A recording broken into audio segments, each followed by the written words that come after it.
దేశం అంటే మట్టి కాదు, దేశం అంటే మనుషులు. భారతదేశం అంటే గుళ్ళు గోపురాలు రామజన్మ స్థలాలు కాదు. భారతదేశంలో కార్మికులు, కర్షకులు, రైతులు, కూలీలు, విద్యార్థులు, యువకులు, మహిళలు ఇలా అనేక మందితో కూడుకున్న సమాహారం. అయితే ఇక్కడ బీజేపీ ఆర్ఎస్ఎస్లను ఓడించాలి. ఎందుకు ఓడించాలి? వాటి వెనకాల ఉన్నటువంటి నేపథ్యం ఏమిటి, అవి ఏం ఆలోచిస్తున్నాయి ఈ దేశం గురించి అనే విషయాల్ని చెప్పారు. మనం ఇక్కడ ఉన్నటువంటి వాళ్ళం కార్మికులుగా, మహిళలుగా, యువకులుగా మనం జీవిస్తున్న నివాస ప్రాంతాల్లో ఉండే వాళ్ళందరూ వాళ్ళే. ఏ మనిషిని కదిలించినా ఏదో ఒక రకమైనటువంటి మతంతోటో, కులంతోటో, వృత్తితోటో, పనితోటో అటాచ్ అయినటువంటి మనుషులే మన చుట్టూ జీవిస్తున్నారు. ఆ చుట్టూ జీవించే వాళ్ళకి ఈ సమాజాన్ని ఎలా చూడాలో తెలియదు. తన కళ్ళ ముందు కనబడుతుంది, నాకు ఈ పూట వెళ్తుందా లేదా అని మాత్రమే ఆలోచించేస్తున్న వాళ్ళు. ఇంకా టీవీలలో, పేపర్లలో పొద్దున్న లేస్తే గల్లీలలో, బస్తీలలో ఎన్నికల్లో ప్రచారానికి మన దగ్గరకు వచ్చినప్పుడు పలానోడు వచ్చాడు, ఎన్ని పైసలు ఇచ్చిండు అని ముచ్చట పెట్టుకునేటువంటి నేపథ్యమే ఈరోజు మారింది. అంటే అవినీతి అధికారులు, అవినీతి పార్టీలు, అవినీతి రాజకీయ బీజేపీ ఆర్ఎస్ఎస్ పార్టీలు ప్రజల్ని కూడా అవినీతి చేయడానికి ఎట్లా ప్రయత్నం చేస్తున్నారు. యువకులని కూడా తమ రాజకీయ తప్పుడు ప్రచారాలని జనం ముందు చెప్పడానికి, జనంలోకి తీసుకెళ్ళడానికి, అవి రాజకీయ ప్రచారంగా డబ్బులు వస్తున్నాయనే కోణమే ఉన్నా భావపరంగా వాళ్ళని తమ వైపు తిప్పుకోవడానికి చేస్తున్న ప్రయత్నాలు చాలా తీవ్రంగా ఉన్నాయి. హైదరాబాద్ నగరంలో, రంగారెడ్డి, హైదరాబాద్, మేడ్చల్ జిల్లాలలో మీరు చూస్తే చాలా తీవ్రంగా ఉన్నాయి. అందరూ ఏమనుకుంటారంటే బైక్ ర్యాలీ నిర్వహిస్తే 200 రూపాయలు వస్తున్నాయి, బిర్యానీ ప్యాకెట్ వస్తుంది, 300, 500 కూలీ వస్తుంది, అంతే.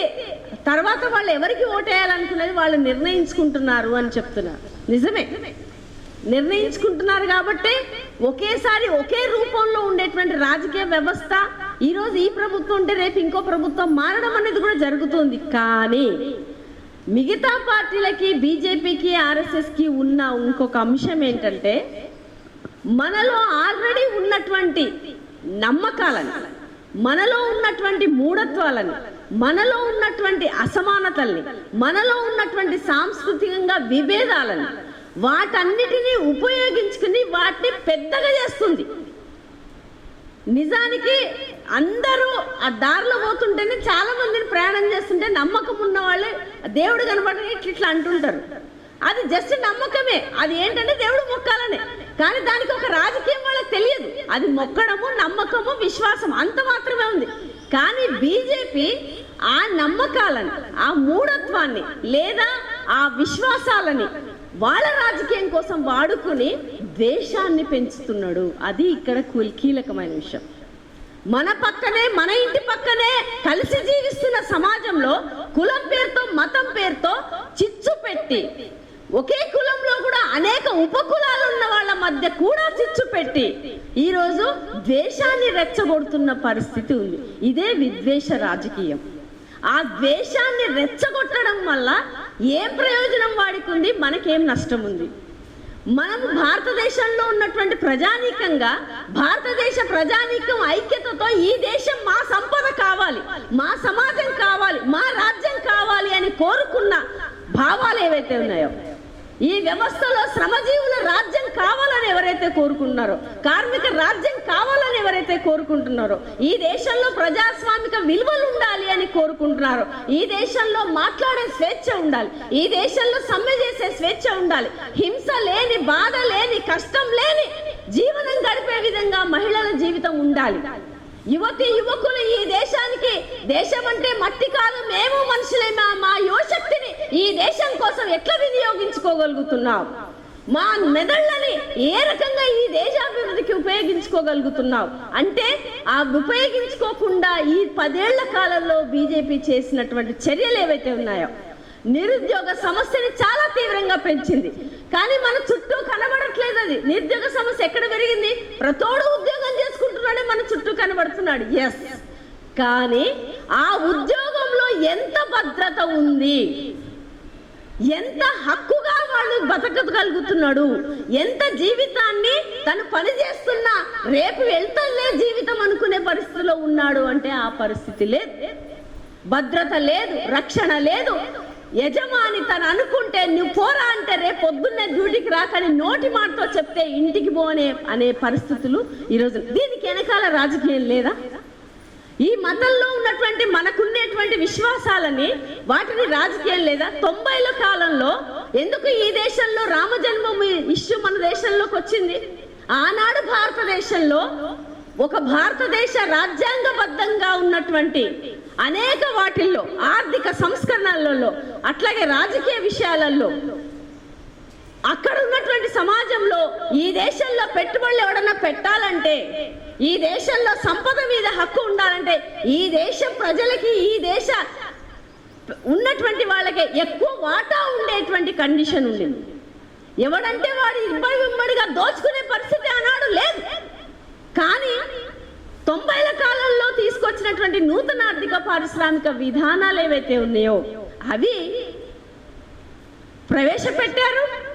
ఒకవైపు ప్రైవేటీకరణ పెరిగింది, ప్రభుత్వ రంగ సంస్థలన్నీ అత్యంత తక్కువ ధరతో చీప్గా అమ్మేటువంటి పరిస్థితులు వచ్చాయి. ఆ క్రమంలోనే కొత్త యాంత్రీకరణ, యంత్రాలు పెరిగితాయి. యంత్రాలకు మనమేం వ్యతిరేకం కాదు. యంత్రాలు పెరిగితే యంత్రాల స్థానాల్లో తీసివేయబడ్డ మనుషులకి నువ్వు ఏం ఉపాధి కల్పించావు అని మనం ప్రశ్నిస్తున్నాం. యంత్రాల ఆవిష్కరణ వల్ల అంతమందికి జీవితాలు లేకుండా పోతున్న వాళ్ళకి ఈ వ్యవస్థ, ఈ సమాజం, ఈ ప్రభుత్వం ఏ రకంగా వాళ్ళ భద్రతకి, జీవనానికి భద్రతనిచ్చింది, రక్షణనిచ్చింది అని మనం ప్రశ్నిస్తున్నాం. ఆ పరిస్థితి చేయగలిగిందా? చెయ్యలేదు.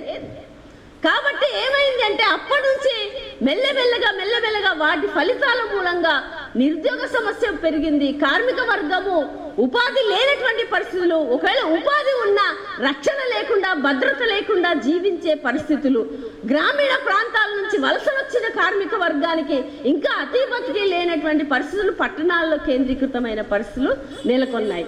ఈ పరిస్థితుల్లో జనంలో వచ్చేటువంటి అసంతృప్తులు, ప్రజల్లో వచ్చేటువంటి వ్యతిరేకతలన్నీ క్యాష్ చేసుకోవడానికి మతాన్ని రాజకీయంగా ఉపయోగించుకొని అధికార పగ్గాలను చేపట్టింది బీజేపీ.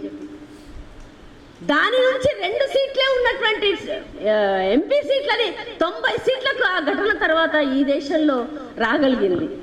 అంటే మన బలహీనతని ఇంకొకడు బలంగా దాన్ని మార్చుకుంటుంటే, ఆ బలంగా మార్చుకోవడం దేనికోసం మార్చుకున్నాడు?